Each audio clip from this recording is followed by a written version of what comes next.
Britain has one of the world's leading automotive industries, an industry that's risen from the ashes of the 70s and 80s, one of the most important sectors of our economy. Yet we face battles on three fronts: COVID, Brexit, and the need to achieve net zero. Now, COVID is not unique to our industry, but recovery is hopefully in sight. We're ironing out the wrinkles of Brexit, as are so many other sectors, but our role in achieving net zero is unique. We're making good progress, the result of corporate decisions that were made many years ago, well before it rose up the political agenda. But there are broader political ambitions on which we can also deliver. Levelling up, global Britain, build back better. We agree heartily with these sentiments. But if it is to reflect reality, that last phrase is perhaps a little too long. We just need to build. Build electric vehicles, build infrastructure, build competitiveness and demand. With the right decisions, we can provide quality jobs and boost growth for decades. With the wrong ones, we will become consumers, not producers, spectators, not participants. And time is not on our side. The next 10 years will decide the future of our industry. But key policy decisions need to be made now, in the next 2 years, or even the next few months. Now, all major economies crave an automotive industry. And when you look at the UK industry, you can see why that is. £15 billion in manufacturing GVA for our economy, the majority of which is outside the southeast. Indeed, if the motor industry didn't exist, the economic gap between London and the West Midlands would be 5% deeper.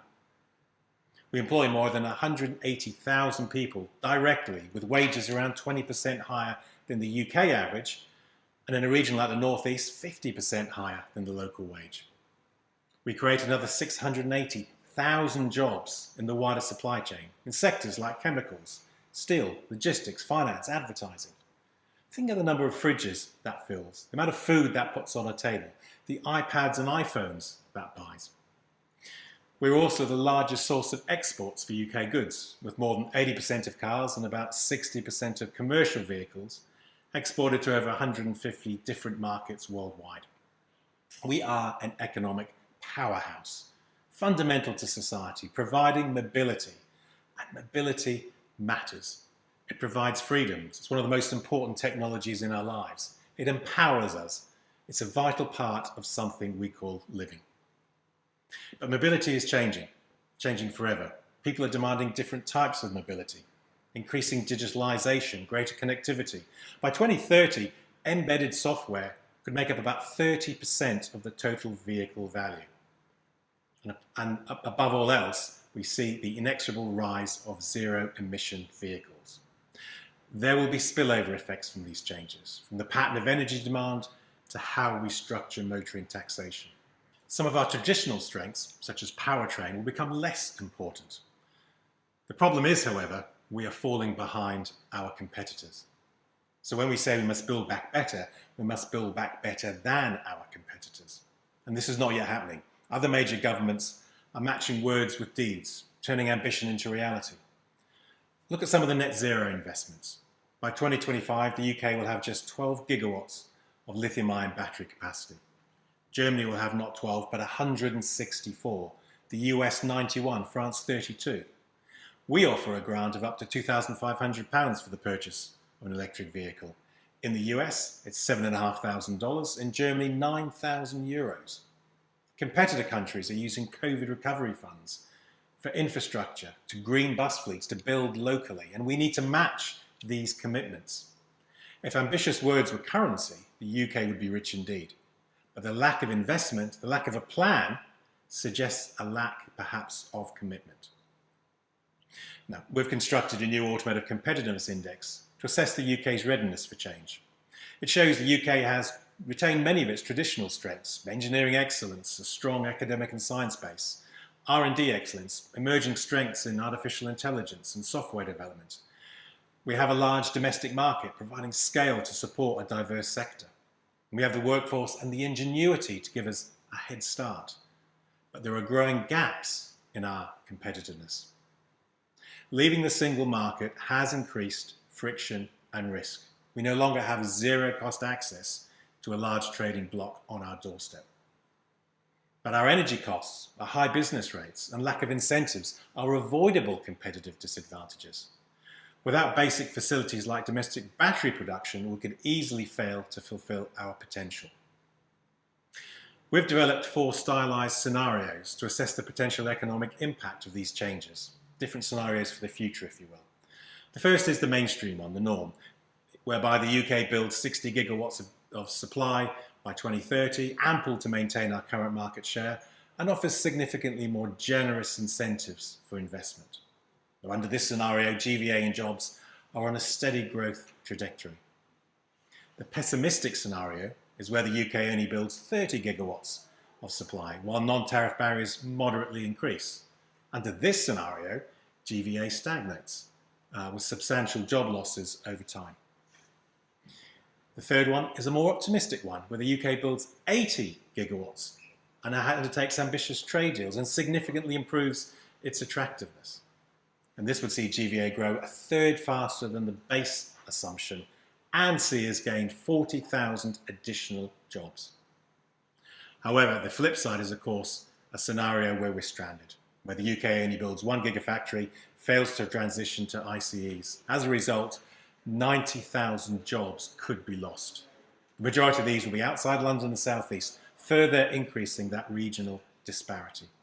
So these risks are real.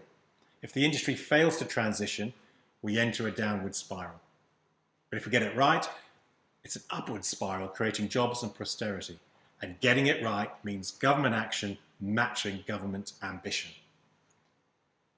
To meet the 2030 target and secure the investment needed, we've got a plan. And it's a plan with 3 pillars: technology and innovation, manufacturing competitiveness, consumer and markets. Let's look at technology and innovation first. What do we need? Well, first, set an explicit target of 60 gigawatt hours of UK battery production by 2030. This gives us the capacity to produce up to 1 million electric vehicles, makes it easier to avoid local content requirements, thus avoiding export controls. Secondly, develop a comprehensive long-term strategy for skills. Government and industry developing and retraining boot camps. Ensure key skills are included with local plans, taught in institutes of technology. And make sure auto is on the occupational shortage list for skilled worker visas. Third, the UK should be the best place to develop and deploy connected and autonomous vehicle technology. Our expertise in engineering and digital, matched to an innovation-friendly regulation, would really ensure we have a very bright future in that regard. The second pillar, manufacturing competitiveness. We propose we create a new Build Back Better fund to support not just automotive, but advanced manufacturing in general. This would fund production line transformation, skills, retraining, energy cost relief. It would help keep the UK competitive. Look at energy alone.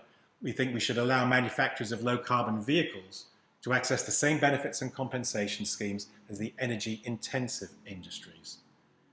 We should provide more support within the UK emissions trading scheme, which has seen costs rise significantly compared with the EU ETS scheme we were formerly part of. We should exempt gigafactories from the climate change levy, fund hydrogen demonstration projects for larger vehicles and for industrial processes, as hydrogen may yet prove to have a more suitable energy source than electricity. That is how we build our new vehicles for a net zero future. But what about the consumer? Again, we need a holistic strategy, one that looks at infrastructure in particular. So we need at least 2.3 million charge points by 2030, particularly on-street charge points to ensure the less affluent drivers, less prosperous areas are not left behind. We are going to have to undertake an independent review of future fuel and vehicle excise duties in a decarbonised sector. If you want people to invest in electric vehicles, we need to ensure they won't be surprised by future taxation. And the fiscal framework should be to encourage, not undermine, the transformation to zero-emission vehicles. Furthermore, a globally competitive UK market is essential for this transition. So ultra-low emission vehicles should be exempt from taxation for the next 5 years, whilst we bridge the gap to ULEVs reaching cost parity. So we want government to work with us on an ambitious strategy, a forward-looking trade strategy, which would target automotive's key markets, expanding access, particularly for the lower volume vehicles that sell globally. This is not a mere wish list. It's not a cap-in-hand plea to government. It's a concrete plan, a vital plan, a plan for investment, for growth, and for prosperity. Our record of innovation and ingenuity is second to none. We have the foundations upon which we can build even greater prosperity. But the choice is binary: lead and succeed, or follow and fail. We can deliver on shared ambitions, on net zero, on global trade, a levelled up society. But I will end with another political slogan, an older one, but still as relevant as ever, and as of something of a plea to government. Give us the tools and we will finish the job. Thank you very much.